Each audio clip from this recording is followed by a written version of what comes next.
歡迎光臨 Super 廚房，請點讚、分享同埋訂閱。今日整呢個玉子燒鮮牛扒，首先將雞蛋打爛，加少少鹽，將雞蛋放在一旁備用。牛扒喺雪櫃攞出嚟，放喺室溫度溶雪之後，廚房紙將佢抹乾，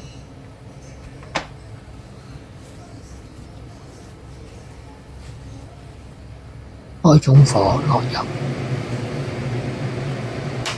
放啲蛋液落去，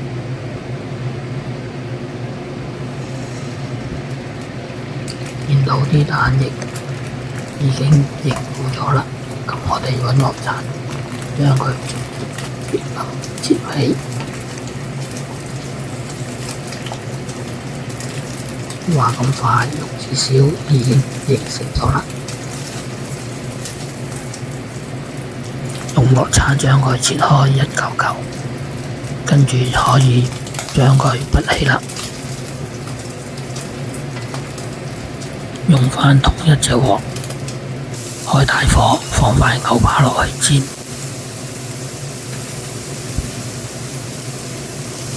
牛扒煎多大約30秒。跟住將牛扒反轉再煎，轉中小火，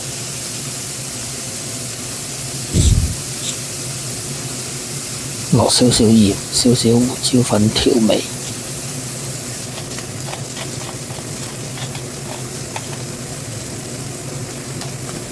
再煎多佢大約2至3分鐘。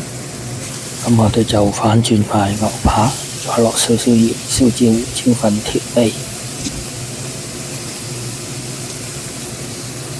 用鑊鏟輕輕按壓塊牛扒，感覺塊牛扒生熟嘅程度，然後就可以拔起啦。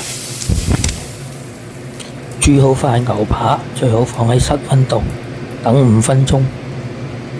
等啲肉汁慢慢滲入塊牛扒度，咁食落就更加美味啦。玉子燒配香煎牛扒，咁樣就完成咗啦。睇完片之後記得俾 like、分享同埋訂閱。